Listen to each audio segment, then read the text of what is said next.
and improve Freddy Fazbear's Pizza.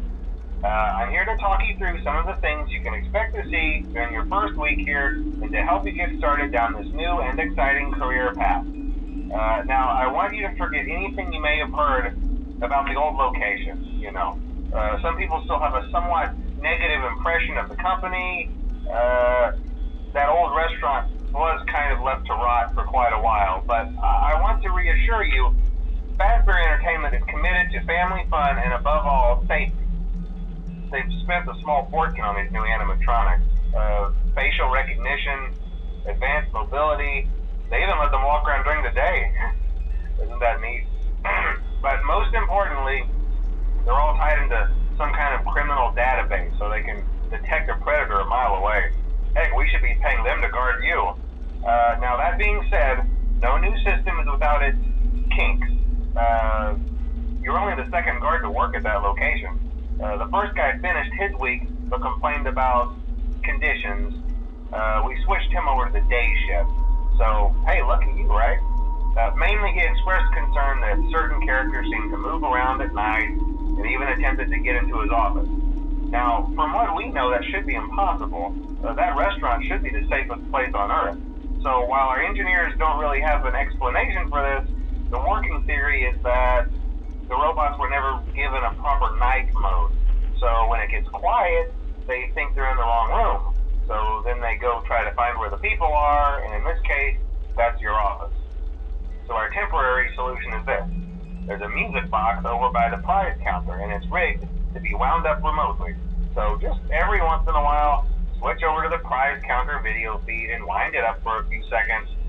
It doesn't seem to affect all of the animatronics, but it does affect one of them. And as for the rest of them, we have an even easier solution.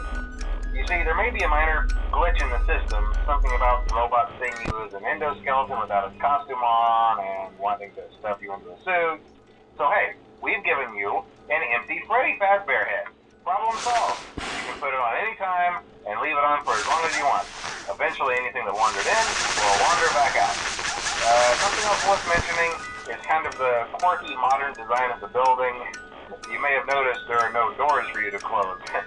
But hey, you have lights, and even though your flashlight can run out of power, the building cannot. So don't worry about the place going dark. Well, I think that's it. You should be golden. Check the lights, put on the Freddy head if you need to. Keep the music box wound up. Piece of cake. Have a good night, and I'll talk to you tomorrow.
I told you your first night wouldn't be a problem. You're a natural. By now I'm sure you've noticed the older models sitting in the back room. Those are from the previous location, and we just use them for parts now. The idea at first was to repair them. They even started retrofitting them with some of the newer technology, but they were just so ugly, you know, and the smell. So the company decided to just go in a whole new direction and make them super kid-friendly. Those older ones shouldn't be able to walk around, but if they do, the whole Freddy head trick should work on them too, so whatever. I loved those old characters. Did you ever see Foxy the Pirate? Oh wait, Foxy. Oh yeah, Foxy. Hey listen, that one was always a bit twitchy. I'm not sure if the Freddy head trick will work on Foxy. If for some reason he activates during the night, and you see him standing at the far end of the hall, just flash your light at him from time to time. Those older models would always get disoriented with bright light. It would cause a system restart or something. Come to think of it, you might want to try that on any room where something undesirable might be. It might hold him in place for a few seconds. That glitch might have carried over to the newer models too. One more thing, don't forget the music box. I'll be honest, I never liked that puppet thing. It's always thinking, and it can go anywhere. I don't think the Freddy mask will fool it, so just don't forget the music box. Anyway, I'm sure it won't be a problem. Have a good night, and I'll talk to you tomorrow.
Foxy ever appear in the hallway? Probably not. I was just curious. Like I said, he was always my favorite. They tried to remake Foxy, you know? They thought the first one was too scary, so they redesigned him to be more kid-friendly and put him in Kids Cove to keep the toddlers entertained, you know. But kids these days just can't keep their hands to themselves. The staff literally had to put Foxy back together at the end of every shift. Eventually they just stopped trying and left him as some kind of take apart, put back together attraction. Now he's just a mess of parts. I think the employees refer to him as just the mangle. Oh hey, before I go, I wanted to ease your mind about any rumors you might have heard lately. You know how these local stories come and go and seldom mean anything. I can personally assure you that whatever is going on out there, however tragic it may be, has nothing to do with our establishment. It's just all rumor and speculation, people trying to make a buck, you know. Our guard during the day has reported nothing unusual, and he's on watch from opening till close. Okay, well anyway, hang in there and I'll talk with you tomorrow.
There's been somewhat of an investigation going on. We may end up having to close for a few days. I don't know. I want to emphasize, though, that it's really just a precaution. Fazbear Entertainment denies any wrongdoing. These things happen sometimes. It'll all get sorted out in a few days. Just keep an eye on things, and I'll keep you posted. Just as a side note, though, try to avoid eye contact with any of the animatronics tonight if you can. Someone may have tampered with their facial recognition systems. We're not sure. But the characters have been acting very unusual, almost aggressive towards the staff. They interact with the kids just fine, but when they encounter an adult, they just stare. Anyway, hang tight, it'll all pass. Good night.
Hello? Hello?